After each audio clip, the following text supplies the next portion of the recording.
नमस्कार दोस्तों, स्वागत है आपका हमारे daily Chhattisgarh current affair series में।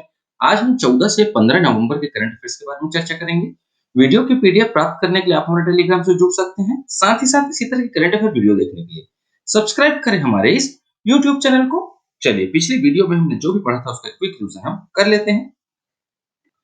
छत्तीसगढ़ जनजाति सलाहकार परिषद का अध्यक्ष किसे बनाया गया है? श्री विष्णुदेव साय को बनाया गया है। छत्तीसगढ़ की नई औद्योगिक नीति 2024-30 का विमोचन कब किया जाएगा? 14 नवंबर 2024 को किया गया है।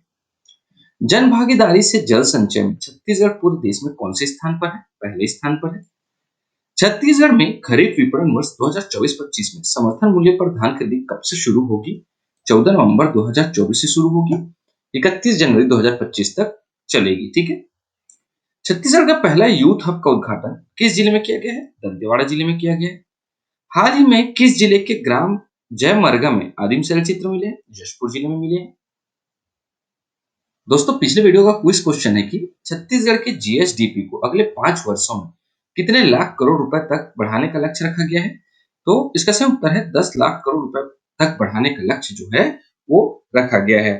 ठीक है। चलिए, ज्यादा समय व्यर्थ ना करते हुए आज के पहले प्रश्न की ओर चलते हैं। आज का पहला प्रश्न है, एशियन थाई बॉक्सिंग चैंपियनशिप 2024 के लिए छत्तीसगढ़ के कितने खिलाड़ियों का चयन हुआ है? 4 ऑप्शन दिए गए हैं। इसका सही उत्तर है ऑप्शन डी, 9 खिलाड़ियों का चयन हुआ है।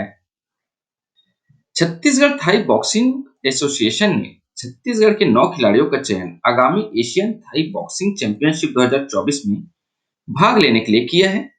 यह चैंपियनशिप 15 नवंबर से 17 नवंबर 2024 तक गोवा के पेडम इंडोर स्टेडियम के बॉक्सिंग हॉल में आयोजित की जाएगी, जिसमें एशिया के कई प्रतिभागी एथलीट भाग लेंगे। इसमें दंतेवाड़ा जिले से भी 5 खिलाड़ी शामिल हैं। इससे पहले इन सभी खिलाड़ियों ने नेपाल काठमांडू में आयोजित साउथ एशियन चैंपियनशिप 2023 में भाग लिया था, जिसमें 4 खिलाड़ियों ने गोल्ड तथा एक खिलाड़ी ने सिल्वर मेडल लेकर जीत दर्ज की थी। ठीक है दोस्तों, चलिए आगे बढ़ते हमारे अगले प्रश्न की ओर। हमारा अगला प्रश्न है, छत्तीसगढ़ के नगरीय निकायों में ठोस अपशिष्ट प्रबंधन के लिए भारत सरकार ने कितने करोड़ रुपए मंजूर किए हैं? 4 ऑप्शन यहाँ पे दिए गए हैं। इसका सही उत्तर है ऑप्शन बी, 230 करोड़ रुपए मंजूर किए हैं। चलिए डिटेल में पढ़ते हैं इसके बारे में। मुख्यमंत्री श्री विष्णुदेव साय की पहल पर केंद्रीय आवासन और शहरी कार्य मंत्रालय ने छत्तीसगढ़ के नगरीय निकायों में ठोस अपशिष्ट प्रबंधन के लिए 230 करोड़ रुपए मंजूर किए हैं। स्वच्छ भारत मिशन शहरी के अंतर्गत स्वीकृत इस राशि से सभी नगरीय निकायों में ठोस अपशिष्ट प्रबंधन के लिए अधोसंरचना और तकनीकी व्यवस्थाओं को मजबूत किया जाएगा। अगला प्रश्न है, जनजातीय गौरव दिवस के उपलक्ष्य में छत्तीसगढ़ के किस जिले में माटी के वीर पद यात्रा का भव्य आयोजन किया गया? 4 ऑप्शन यहाँ पे दिए गए हैं। इसका सही उत्तर ऑप्शन डी, जशपुर में इसका आयोजन किया गया है। चलिए डिटेल में पढ़ते हैं। केंद्रीय मंत्री डॉक्टर मनसुख मंडाविया एवं मुख्यमंत्री श्री विष्णुदेव साय की उपस्थिति में जशपुर नगर में जनजातीय गौरव दिवस के उपलक्ष्य में माटी के वीर पद यात्रा का भव्य आयोजन हुआ। भगवान बिरसा मुंडा की जयंती 15 नवंबर को देश में जनजातीय गौरव दिवस के रूप में मनाया जाता है। माटी के वीर पद यात्रा के शुभारंभ कार्यक्रम में धरती के आभा भगवान बिरसा मुंडा के जीवन वृत्त पर आधारित वीडियो फिल्म का प्रदर्शन किया गया। और ध्यान रखिए दोस्तों, इस वर्ष जो है ना बिरसा मुंडा जी की 150वीं जयंती है। ठीक है। स्वतंत्रता संग्राम सेनानी भगवान बिरसा मुंडा की जयंती जनजातीय गौरव दिवस पर राजधानी रायपुर स्थित साइंस कॉलेज मैदान में 14 और 15 नवंबर 2024 को 2 दिवसीय राज्य स्तरीय भव्य कार्यक्रम का आयोजन किया जाएगा। प्रधानमंत्री श्री नरेंद्र मोदी इस मौके पर जमुई बिहार से छत्तीसगढ़ के कार्यक्रम में वर्चुअली रूप से जुड़ेंगे तथा प्रधानमंत्री श्री नरेंद्र मोदी बिहार के जमुई से 15 नवंबर को जनजातीय गौरव दिवस का शुभारंभ भी करेंगे। मुख्यमंत्री श्री विष्णुदेव साय ने धरती आभा भगवान बिरसा मुंडा की 150वीं जन्म जयंती के अवसर पर रायपुर के साइंस कॉलेज मैदान में 2 दिवसीय जनजातीय गौरव दिवस एवं अंतर्राष्ट्रीय आदिवासी लोक नृत्य महोत्सव का देवगुड़ी में पूजा अर्चना और दीप प्रज्वलन का शुभारंभ किया है। 2 दिवसीय आयोजित इस कार्यक्रम में छत्तीसगढ़ सहित 17 राज्यों के आदिवासी नर्तक दल मनमोहक प्रस्तुतियां देंगे। तो ध्यान रखिए दोस्तों, 14 और 15 नवंबर को जो है जनजातीय गौरव दिवस के रूप में मनाया जा रहा है। किसकी याद में मनाया जा रहा है? भगवान बिरसा मुंडा की याद में मनाया जा रहा है। अब इस मौके पर जो है ना अब इस मौके पर जो है ना श्री नरेंद्र मोदी जमुई बिहार से छत्तीसगढ़ के कार्यक्रम में वर्चुअली रूप से जुड़ेंगे और 15 नवंबर को जो है जनजाति गौरव दिवस का जो है शुभारंभ ये करेंगे और 14 नवंबर को जो है ना छत्तीसगढ़ से मुख्यमंत्री श्री विष्णुदेव साय ने इस महोत्सव का जो है शुभारंभ किया है और इस कार्यक्रम में छत्तीसगढ़ सहित 17 राज्यों के जो आदिवासी नर्तक दल है वो प्रस्तुतियां देंगी, ठीक है, या इन्होंने इस महोत्सव में भाग लिया है, ये भी आप बोल सकते हैं। चलिए आगे बढ़ते हैं हमारे अगले प्रश्न की ओर।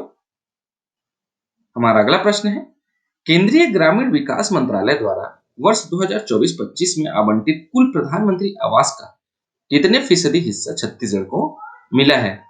4 ऑप्शन यहाँ पे दिए गए हैं। इसका सही उत्तर है ऑप्शन 22% हिस्सा जो है छत्तीसगढ़ को मिला है। चलिए डिटेल में पढ़ते हैं। केंद्रीय ग्रामीण विकास मंत्रालय द्वारा वर्ष 2024-25 में आवंटित कुल पीएम आवास का 22% हिस्सा छत्तीसगढ़ को मिला है।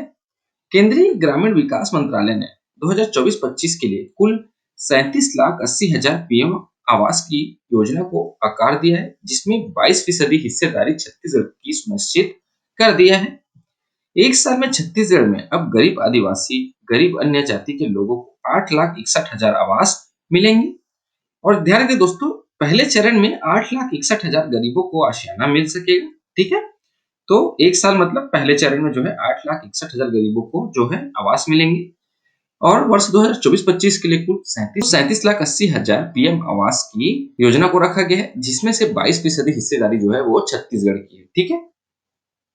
चलिए आगे बढ़ते हैं हमारे अगले प्रश्न की ओर। हमारा अगला प्रश्न है, संयुक्त राष्ट्र जलवायु परिवर्तन सम्मेलन COP29 जिसको बोलते हैं, इसका आयोजन कहाँ किया जा रहा है? 4 ऑप्शन यहाँ पे दिए गए हैं। इसका सही उत्तर है ऑप्शन बी, बाकू में इसका आयोजन जो है किया जा रहा है। ये क्वेश्चन जो है दोस्तों ये इंपॉर्टेंट है, हमेशा पूछता है कि COP29 का आयोजन कहाँ किया गया है, ठीक है। ये क्वेश्चन जो है ये पेपर में आते ही हैं, ठीक है, इसलिए मैंने इसको आज यहाँ पे ऐड किया है। संयुक्त राष्ट्र जलवायु परिवर्तन सम्मेलन COP29 का आयोजन बाकू अजरबैजान में किया जा रहा है। इसका आयोजन 11 नवंबर 2024 से 22 नवंबर 2024 तक किया जा रहा है। इस शिखर सम्मेलन का फोकस वित्त पर है, वित्त मतलब पैसों पर, ठीक है। अरब देशों ने 1.1 ट्रिलियन वार्षिक लक्ष्य का प्रस्ताव रखा है, जिसमें विकसित देशों से $440 बिलियन का प्रत्यक्ष अनुदान भी शामिल है, ठीक है दोस्तों। तो COP29 कहाँ है? बाकू अजरबैजान में। कब से कब तक? 11 नवंबर से 22 नवंबर तक। मुख्य उद्देश्य या फोकस किस पर है? वित्त पर है। अरब देशों ने कितना लक्ष्य का प्रस्ताव रखा है? 1.1 ट्रिलियन वार्षिक का। विकसित देशों से कितना? $441 बिलियन का, ठीक है। हमारा अगला प्रश्न है, भारत के 91 मुख्य न्यायाधीश के रूप में निम्न में से किसने शपथ ली है? 4 ऑप्शन यहाँ पे दिए गए हैं। इसका सही उत्तर है option A, justice Sanjeev Khanna ने 91 मुख्य न्यायाधीश के रूप में शपथ ली है। ये क्वेश्चन भी दें दोस्तों, ये इंपॉर्टेंट है, ठीक है, मोस्ट इंपॉर्टेंट क्वेश्चन है। चलिए डिटेल में पढ़ते हैं। Justice Sanjeev Khanna supreme court के 91वें मुख्य न्यायाधीश के रूप में शपथ ली है। 11 नवंबर 2024 को राष्ट्रपति भवन में राष्ट्रपति द्रौपदी मुर्मू ने उन्हें शपथ दिलाई है। न्यायमूर्ति संजीव खन्ना सुप्रीम कोर्ट में दूसरे सबसे वरिष्ठ न्यायाधीश थे। उन्होंने पूर्व मुख्य न्यायाधीश DY चंद्रचूड़ का स्थान लिया है। न्यायमूर्ति चंद्रचूड़ 10 नवंबर 2024 को अपने पद से सेवानिवृत्त हुए और वह 9 नवंबर 2022 तक इस पद पर थे। तो ध्यान रखिएगा दोस्तों, जस्टिस संजीव खन्ना भारतीय सुप्रीम कोर्ट के 91वें मुख्य न्यायाधीश के रूप में शपथ ली है, ठीक है। शपथ किसने दिलाई है? तो राष्ट्रपति श्रीमती द्रौपदी मुर्मू ने दिलाई है। कब दिलाई है? 11 नवंबर 2024 को दिलाई है। किसका स्थान लिया है? DY चंद्रचूड़ जी का स्थान इन्होंने लिया है, ठीक है। दोस्तों आज के लिए आपका प्रश्न है कि भारत सरकार द्वारा छत्तीसगढ़ के किस जिले के 99 ग्राम पंचायतों को टीबी मुक्त पंचायत का दर्जा दिया गया है? 4 ऑप्शन यहाँ पे दिए गए हैं। इसका सही उत्तर आप हमें हमारे कमेंट बॉक्स में जरूर बताएं। आज के इस वीडियो में इतना ही दोस्तों, आशा करता हूँ आपको हमारी वीडियो पसंद आई होगी। अगर आपको हमारी वीडियो पसंद आती है लाइक करें, शेयर करें और हमारे इस चैनल को सब्सक्राइब करें।